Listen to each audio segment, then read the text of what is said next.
Matalino ka ba sa pagpili?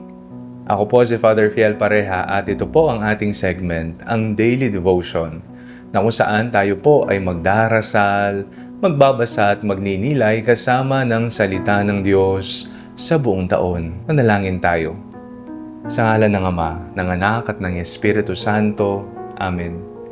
Halina, banal na Espiritu, liwanagan mo ang aming puso at isip, nang maunawaan at maisabuhay namin ng iyong salita. Amen. Our Bible passage for today is from the Gospel of St. Matthew chapter 13, verses 47 to 53, and I read it for you. Again, the kingdom of heaven is like a net that was thrown into the sea and caught fish of every kind. When it was full, they drew it ashore, sat down, and put the good into baskets, but threw out the bad. So it will be at the end of the age. The angels will come out and separate the evil from the righteous and throw them into the furnace of fire, where there will be weeping and gnashing of teeth. Have you understood all this? They answered, Yes. And he said to them, Therefore, every scribe who has been trained for the kingdom of heaven is like the master of a household who brings out of his treasure what is new and what is old.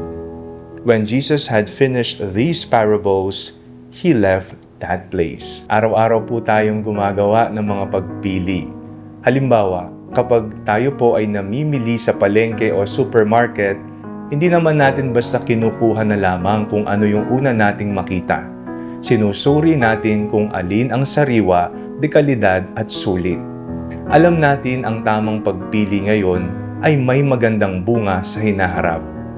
Inihalin tulad ni Jesus ang kaharian ng Diyos sa isang lambat na nakahuli ng iba't ibang uri ng isda.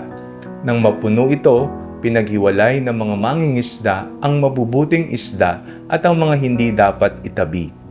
Sa pamamagitan ng talinhagang ito, ipinapaalala sa atin ni Jesus na darating ang panahon ng paghukom, kung saan mahahayag ang bunga ng bawat pagpiling ginawa natin sa ating buhay. Ang tanong para sa atin ay, ano ang pinipili natin araw-araw? Pinipili ba natin ang katotohanan kaysa kasinungalingan? Ang pagpapatawad kaysa sa paghihiganti? Ang pagmamahal kaysa galit? Pagsunod sa Diyos kaysa sa sariling kagustuhan? Ang pagiging matalino sa pagpili ay hindi nasusukat sa talino o galing, kundi sa puso na handang sumunod sa kalooban ng Diyos. Marahil hindi laging madali ang piliin ang tama. Ngunit ang bawat mabuting pasya na ginagawa natin ay unti-unting humuhubog sa ating pagkatao at naglalapit sa atin sa kaharian ng Diyos. Sa huling bahagi ng Ebanghelyo, sinabi ni Jesus na ang tunay na alagad ay parang isang may-ari ng bahay na naglalabas ng mga bago at lumang kayamanan. Ibig sabihin, ang taong tunay na natuto sa salita ng Diyos ay marunong itong isabuhay at gamitin sa tamang paraan. Naway maging matalino rin tayo sa ating mga pasya upang ang ating buhay ay maging patotoo ng kabutihan at pag-ibig ng Diyos. Manalangin tayo. Panginoong Jesus, bigyan mo kami ng karunungan upang sa bawat araw ay piliin namin ang tama, ang mabuti at ang nakalulugod sa iyo. Tulungan mo kaming mamuhay ayon sa iyong salita upang maging karapat-dapat kaming makabilang sa iyong kaharian. Amen. Sa ngalan ng Ama, ng Anak at ng Espiritu Santo. Amen.